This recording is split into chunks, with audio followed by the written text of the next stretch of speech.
Harka fuune akkam jirtu daawwattoota keenya kun oduu afaan Oromoo TV saatirraa isiniif darbuudha. Ani Galaanee Tarreessaati. Labsii yeroo hatattamaa Itoophiyaan baastee hojii irra oolchaa jirtu rakkoo biyyaatiif furmaata kennuu irra akka babal'isuu danda'u Amnesty International beeksise. Labsiin kun mirga dhala namaa bu'uuraa balaa keessa galchuun akka lammiilee irratti miidhaa uumaa jiru beekameera.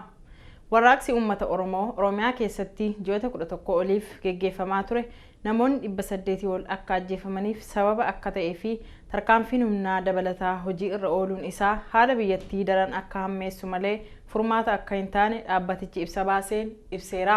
Biyyoota michuu misoomaa Itoophiyaa dabalatee dhaabbileen mirga namaa addunyaa hedduun labsii yeroo hatattamaa Itoophiyaan baaste mirga dhala namaa dhiita jechuun mormaniiru. Akka ibsa dhaabbilee mirga dhala namaatti namoonni mormii uummataa geggeeffamaa jiru wal qabatee hidhamanii jiran hooggantoonni siyaasaa, gaazexeessitoonnii fi warreen toora intarneetii irratti barreessuun hidhaman hundi hatattamaan akka gadhiifaman hubachiisaniiru. Rakkoo Itoophiyaa keessa jiru yeroodhaa gara yerootti fooyya'insa agarsiisuu irraa gara hammeenyaatti deemuun isaa hawaasa addunyaa akka yaaddessaa jirus himaniiru. Dhimma labsii yeroo hatattamaa ilaalchisuun ibsa kan baase Bloomberg labsiin sun bahuu hordofuun lammiileen kumaan lakkaa'aman akka hidhaaf saaxilaman gabaaseera. Labsii amma bahe kanaan hidhattoonni mootummaa iyyamoo murtii malee namoota shakkaman hidhuu fi ajjeesuu akkasumas tarkaanfii barbaachisaa akka fudhachaa jiran iyyamni kennameera. Akka ibsa gamtaa Awurooppaatti immoo labsiin kun jeequmsa biyyattii dabaluun ala furmaata tokkollee akka hin qabne beeksiseera. Labsii yeroo hatattamaa jedhamuun bahe kana hordofee naannoo Oromiyaa fi Amaaraa keessatti hidhaa fi ajjeechaan bifa qindaa'een raawwachaa akka jiru ragaaleen biyyaa bahan ni mul'isu. Malaammaltummaan qondaaltota olaanoo Ihaadegii fi ajajoota waraanaatiin raawwatu uummanni mootummaa irratti akka mormii kaasuuf sababa olaanaa akka ta'e dhaabbanni miti mootummaa dhimma kana qorachaa ture tokko beeksise. Dhaabbanni Chatham jedhamu teessoon isaa London ta'e akka beeksisetti lammiileen Itoophiyaa hedduun dhaabbileen afran Ihaadeg jalatti ijaaramanii jiran to'annoo adda bilisa baasaa uummata Tigraay jala akka jiran amanu jedheera. Waggoota 25 darban guddina agarsiiseera kan jedhame guddinni diinagdee biyyattii tajaajila lammiilee biyyattiif kennu irratti garaagarummaan guddaan akka jiruu fi uummata biratti diddaa guddaa akka uume beeksiseera. Akka gabaasa kanaatti dhaaba OPDO Oromoo bakka bu'a jedhamee eegamaa ture akka uummata biratti jibbamu kan godhes to'annoo fi olaantummaa TPLF dhaabicha irratti qabu akka ta'e beekameera. Chatham House akka beeksisetti labsiin yeroo hatattamaa Itoophiyaa keessatti labsamee jiru paartiin Ihaadeg TPLF'n durfamu biyyattii keessatti seera kabachiisuu dadhabuusaa agarsiisa jechuun ibseera. Bifuma wal fakkaatuun dhimma balaa siyaasa Afrikaa irratti kan qoratan Dr. Alexandria Gaadzeelaa gaazexaa National Interest jedhamuuf ibsa kennaniin sirna kufaatii dargii booda olaantummaan TPLF akka biyyattii keessatti dagaage ibsaniiru. Biiroo pirezidaantii biyyattii dabalatee paarlaamaan mootummaan giddu galeessaa dhaabbileen waraanaa fi dameen diinagdee biyyattii dhalattoota Tigraay qofaan akka geggeeffamtu himaniiru. Dhaabi TPLF olaantummaa amma biyyattii keessatti qabatee jiru dabarsee kennuuf ayyamamaa miti kan jedhan hayyuun kun obbo Hayilemaariyaam fooyya'insa tokko raawwachuuf yoo yaalanis to'annoon diinagdee fi siyaasaa TPLF jala akka ta'u godhameera. Haala kanaan yoo itti fufee jeequmsi biyyattii gara diigamuutti akka geessu barreeffama isaaniin ibsanii jiru. Olaantummaan saba tokkoo Itoophiyaa keessaa hatattamaan dhaabbachuu qaba jechuun qondaalli Somaalilaand tokko waamicha taasisan. Paartiin amma Itoophiyaa bitaa jiru Ihaadeg kan diriirsee sirni saba tokkoon sabaaf sablammoota biyyattii bituu hatattamaan sirrachuu akka qabu qondaalli Somaalilaand kun waamicha taasisaniiru. Dippiloomatiin Somaalilaand maqaa isaanii himuu hin barbaanne akka jedhanitti hooggantoonni raayyaa waraanaa fi ministeera dhimma alaa Itoophiyaa yeroo adda addaatti Somaalilaand deeman saba Tigree keessaa qofa ta'uun haalli biyyattii akka gaaffii keessa jiru agarsiisa jedhaniiru. Biyya walabaa ta'uu ishee kan labsatte Somaalilaand keessatti gaazexaa maxxanfamuuf ibsa kan kennan dippiloomaatonni kunneen sabaaf sablammoonni biyyattii siyaasa Itoophiyaa keessatti akka hirmaataniif haalli mijachuu akka qabu gaafataniiru. Itoophiyaa waliin michummaa gaarii qabaachuun ishee kan himamu Somaalilaand gochaan aangoo sabaa fi sablammootaaf qooduu hatattamaan akka hojiirra ooluu qabu gaafatanii jiru. Qondaaltonni mootummaa Itoophiyaa Somaalilaand waliin waliigaltee daldalaa fi investimentii kan mallatteessaa turan yommuu ta'u waliigaltee kana kan raawwatu bakka buutota saba tokkoo qofa akka ta'e beeksisanii jiru. Gama biraatiin mootummaan naannoo Somaalee ji'a darbe deeggarsaa fi fudhatama TPLF biraa qabu cimsuuf uummata horii fi mana gurgursiisee birrii miliyoona 10 dhalattoota Tigraay naannoo Amaaraa keessaa buqqaan gargaaruun isaa ni yaadatama. Oduun guyyaarraaf qabanne kanuma turtii gaarii.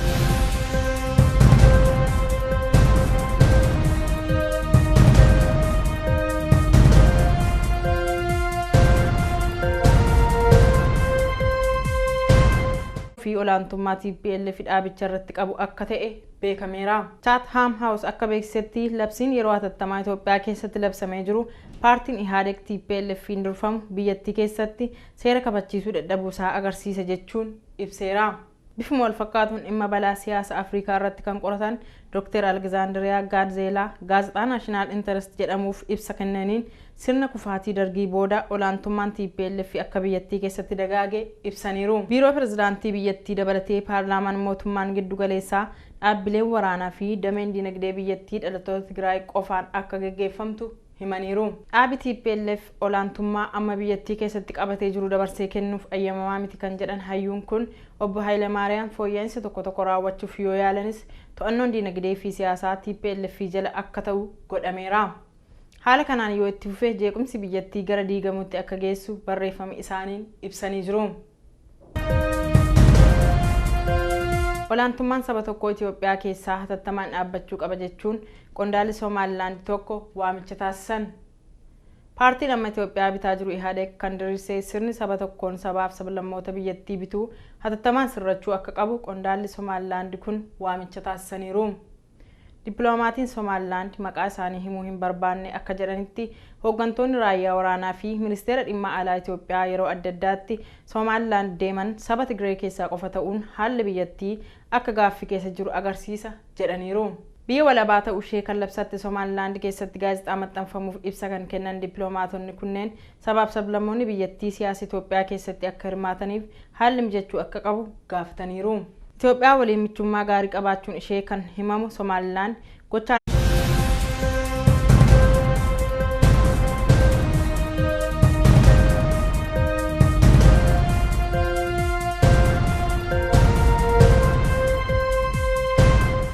harka fuun akkam jirtu daawwattoota keenya kun oduu afaan Oromoo TV Saatirraa isiniif darbuudha. Ani Galaanee Tarreessaati.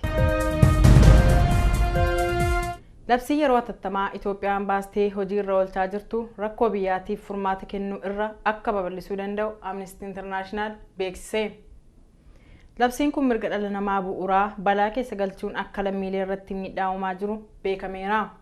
Warraaqsi uummata Oromoo Oromiyaa keessatti ji'oota 11 oliif geggeeffamaa ture namoonni 800 ol akka ajjeefamaniif sababa akka ta'ee fi tarkaanfiin humnaa dabalataa hojii irra ooluun isaa haala biyyattii daran akka hammeessu malee furmaata akka hin taane dhaabbatichi ibsa baaseen ibseera. Biyyoota michuu misoomaa Itoophiyaa dabalatee dhaabbileen mirga namaa addunyaa hedduun labsii yeroo hatattamaa Itoophiyaan baaste mirga dhala namaa dhiita jechuun mormaniiru.